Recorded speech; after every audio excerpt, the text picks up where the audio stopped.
I am in shock. I am in shock. The Indiana Fever just beat the Aces. The first win for the Indiana Fever against the Las Vegas Aces since I was 22 years old. Aces MVP to refs, Fever is MVP, and Alyssa Smith. You're not wrong. You're not wrong. In front of the whole basketball world, the Las Vegas Aces, the team that was meant to be the unending dynasty, were humiliated. Check for a 27-point blowout. The referees are giving A'ja Wilson preferential treatment, but it's still insufficient. Verify. Even though everyone says Chelsea Gray is superior to Caitlin Clark, she is giving nothing at all. There was a squad in Indianapolis that was going to teach A'ja Wilson what true basketball looks like when she was out here snatching guys from above their heads and getting away with it. It gets intense here, so let's speak about what transpired during the third quarter. A'ja Wilson is expertly boxed out by Lexie Hull, a player who has been working hard all season. Perfect foundations, neat placing. She grabs the rebound in just the manner that Basketball 101 teaches. In what should have been a textbook over-the-back foul, A'ja Wilson, however, rushes from behind and grabs the hole from above her head. Any basketball fan who has spent more than 5 minutes watching the game is aware of what the call ought to have been. Indiana ball over the back. The narrative is over. However, what did the referees do? It was referred to as a jump ball. A ball for jumping. When one player was obviously fouled from behind while grabbing a clean rebound, Wilson and Hull appeared to be in an equal position. And A'ja Wilson. My God, you see how many free throws that lady had? Oh my God, on the stat sheet, she had basically 30 points, but all the free throws this woman got, man, they tried their best to keep the Aces in the game, man, but it didn't matter. It didn't matter, man. They destroyed the Aces. About freaking time the Fever finally beats the Aces, man, and without Caitlin Clark. The broadcasters were in disbelief as well. As they attempted to comprehend what they had just seen, you could sense the bewilderment in their voices. It couldn't have been a 50-50 call since the contact was too clear. Nevertheless, the Zebras managed to manipulate a clear foul into a position that was advantageous to the offending player. This was a big win for the Fever because the Aces were the only team that they had not won at least one game to last season, meaning the Aces swept the Fever last season. They actually haven't won a game against the Aces in 16 games. And they did it without Caitlin Clark. This team is crazy. They are beating the #1 team in the league first. And then they go and beat the Aces, who they haven't won to in 16 games. And they did it without Caitlin Clark, which is just a testament to how this team is finally developing a rhythm. If you find it entertaining, kindly subscribe. This is where the narrative becomes wonderful, though. Bad officiating didn't deter the Indiana Fever. Following their absorption of that dubious call, they went on to destroy the Aces in a manner that rendered any dubious whistles moot. Let's dissect this destructive masterpiece one quarter at a time. Because the Aces experienced basketball poetry as a result of the illness.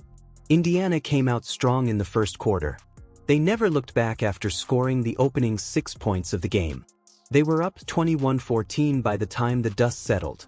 Furthermore, it was immediately evident that this would not be the A's night. Las Vegas was held to 28.6% from the pitch by the Fevers, who shot 52.9%. They demonstrated early on that they intended to target the Aces where it stung the most by controlling the paint score of 164. And a decent amount of times, A'ja Wilson, she got a favorable whistle in the second half, but it is what it is. Superstars get the whistle. Unless your name is, 29 points for A'ja Wilson, 3 boards, 3 personal fouls, 3 turnovers, 9 for 18 from the field goal, from the field, 11 for 13 from the free throw line. Look at the rest of her team. 2 points, 2 points, 2 points, 6 points, 0 points, 4 points, 2 points, 3 points. Dana Evans, 1 for 10, Dana Evans. Oh my goodness. The Fever stepped on their throats throughout the second quarter. They shot a staggering 81.8% from the field, outscoring the Aces 25-10 in the quarter, while Las Vegas only managed 23.5%. While the Aces could only muster 3 of 13, They went a perfect 6 for 6 from inside the paint. The game was practically done at halftime, with a score of 4,624. A Las Vegas side that was already struggling may have been further demoralized by the possession, which might have resulted in another fever bucket. The authorities gave Las Vegas a lifeline by calling a jump ball. The Aces had an opportunity to turn the momentum and win the tip. It briefly appeared as though the refereeing might tip the scales in favor of the reigning champions precisely when they needed a respite. I don't know about frustrations boiling over as more to just like making a point. Well, Caitlin says she got me though, so. One more than that. She just got a bonus. And by bonus, she was meaning the Commissioner's Cup bonus, which was what was it, $49 or $43,000 per player, because the prize pool was $500,000. And apparently, you know, Steph White just was pissed about the officiating. I don't know if it was Asia Wilson's whistle or what, but this was a quintessential "here we go again" scenario. All of the coaches and players in the building were aware of what they had just seen. Despite doing everything correctly, Lexie Hull was not rewarded. A young squad may be shaken by a missed call like that, particularly when playing a high-profile opponent like the Aces. It was an opportunity for the Aces to take a breather. When you're down large and having trouble finding a fence, the referees award you a 50-50 ball that you didn't deserve. As the last quarter began, the advantage had soared again to 68-47. Pure dominance in the fourth quarter. Over the whole of the quarter, the Aces only tallied 7 points. 7 points. Basketball isn't like that. That is a thorough and utter collapse.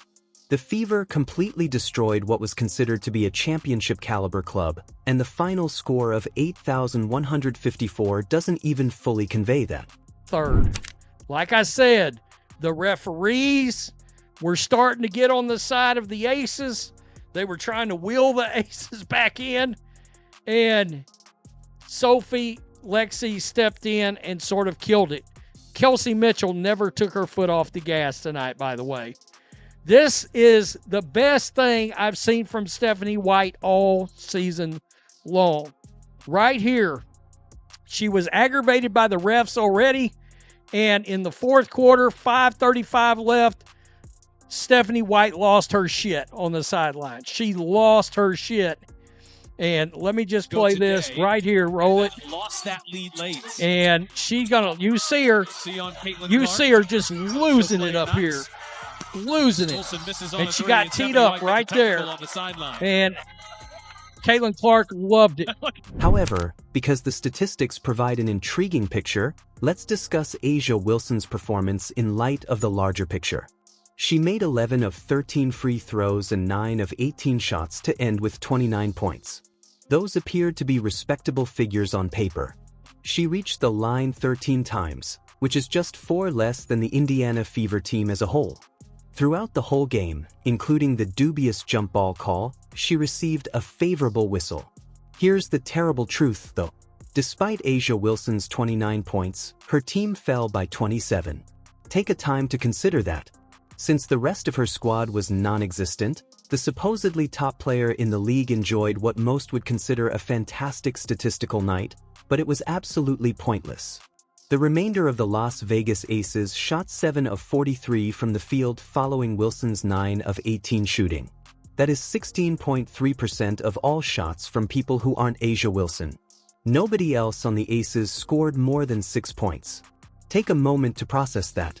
In a team that should have depth for championships, the MVP candidate was virtually playing basketball one-on-one. In relation to the players who were expected to offer assistance, let's discuss Chelsea Gray. The player who, according to some, is superior to Caitlin Clark. Gray ended with 2 assists, 5 turnovers, and 2 points on 1 of 3 shots. There are 2 points. This seasoned leader is expected to lead the attack and improve her colleagues. Rather, she appeared to be playing in quicksand as the Aces' attempts were stifled by the Fever's defense. Contrast that with Caitlin Clark's actions from the sidelines. Despite her injury, Clark was a loud leader, encouraging her teammates and giving energy as Chelsea Gray struggled to score 2 points. She was seen on video cheering every major play and keeping her team motivated while she was on the sidelines.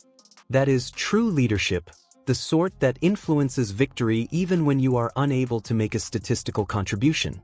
Without their premier player, the Fever put on a team basketball masterpiece. Leading the pace with 25 points and 6 assists was Kelsey Mitchell. Aaliyah Boston contributed 7 rebounds and 20 points. Commissioner Cup MVP Natasha Howard scored 11 points and pulled out 10 rebounds. This was championship-level play, selfless basketball, and balanced scoring. We put it on right here. You can see 24 points in the first half for the Aces. I mean, seriously, for the Aces. Points in the paint, 38-20.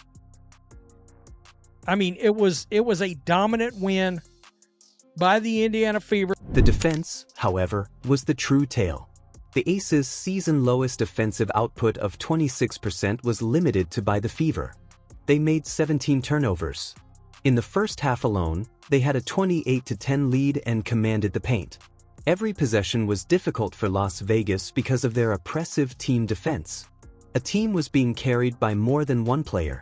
These 5 players were playing with the sort of camaraderie the Aces had been frantically seeking all season long, covering for one another, making the extra pass, and playing in perfect unison. The eye test fully supported the figures. The Fever were methodically dismantling everything the Aces attempted to accomplish while Wilson was scoring 29 points in what were basically empty galleries. They were executing their game plan with the type of discipline that winning teams exhibit, rotating on defense with ease, and moving the ball with accuracy on offense.